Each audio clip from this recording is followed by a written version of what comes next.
तामिळनाडूचं राजकारण देखील साऊथच्या पिक्चर सारखं आहे. ॲक्शन, थ्रिलर, सस्पेन्स आणि धुवाधार बॅटिंग या सर्वांमध्ये तामिळनाडूचं राजकारण अगदी चर्चेचं आहे. आणि सिनेमा आणि राजकारण यांचा जांगडगुत्ता देखील तामिळनाडूमध्ये पाहायला भेटतो. तामिळनाडूचं राजकारण नेहमीच वेगळं राहिलेलं आहे. या राज्याच्या राजकारणावर सिनेमाचा प्रभाव इतका खोलवर आहे की इथे पडद्यावरील नायक लोकांच्या आयुष्यात खरा नेता म्हणून उभा राहतो. MG रामचंद्रन म्हणजेच MGR यांनी पडद्यावर नायकाची प्रतिमा निर्माण केली आणि त्याच प्रतिमेच्या जोरावर ते मुख्यमंत्री झाले. करुणानिधी यांनी आपल्या लेखणीतून आणि सिनेमाच्या पटकथांमधून द्रविड चळवळीचे विचार लोकांपर्यंत पोहोचवले.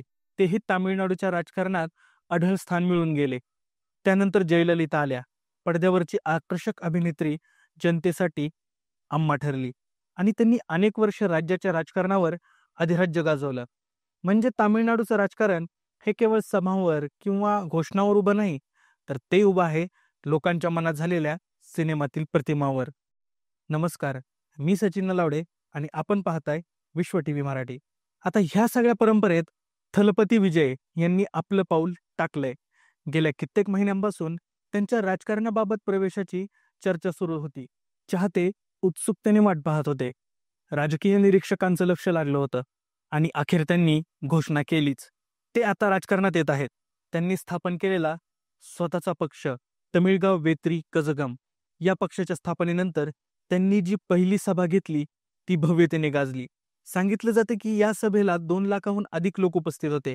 सभेचं वातावरण उत्साहाचं होतं, जोशाचं होतं आणि तिथल्या जनतेच्या अपेक्षांचं होतं. विजय मंचावर उभा राहिला तेव्हा त्याच्या आवाजात आत्मविश्वास होता. त्याचं भाषण साधं नव्हतं, पण थेट लोकांच्या हृदयाला भिडणार होतं. तो म्हणाला, हे चित्रपटाचं क्षेत्र नाही, युद्धाचं मैदान आहे. इथे दाखवण्याचं नाही तर करून दाखवण्याचं काम आहे. ह्या एका वाक्यानं जमलेल्या लोकांच्या मनात नवीन ऊर्जा संचारली. कारण विजय फक्त एक अभिनेता नाही, तर सामाजिक प्रश्नांवर सतत आवाज उठवणारा एक चेहरा आहे. त्यांनी यापूर्वी देखील नीट परीक्षेच्या विरोधात ठाम भूमिका घेतली होती. शेतकऱ्याच्या आंदोलनाला समर्थन दिलं होतं आणि स्थानिक परंपरांच्या चळवळीमध्ये सक्रिय सहभाग घेतला होता.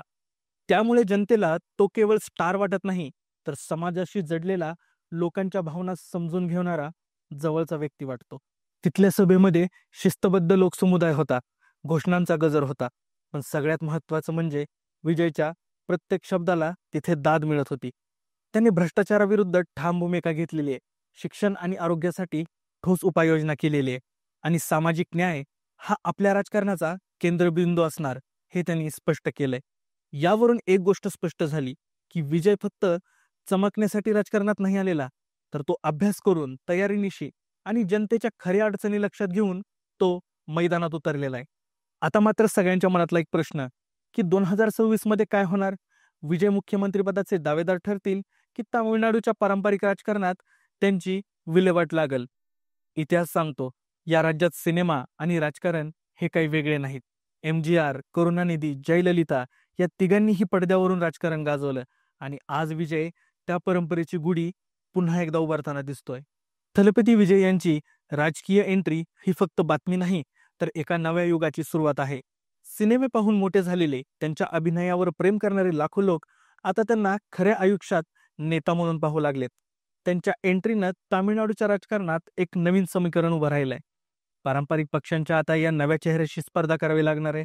लोकांच्या अपेक्षा आणि बदलाची हाक आता विजयाभोवती गोळा झालेली आहे. एक गोष्ट मात्र नक्की आहे, तामिळनाडूचं राजकारण आता जुन्या चौकटीत राहणार नाही.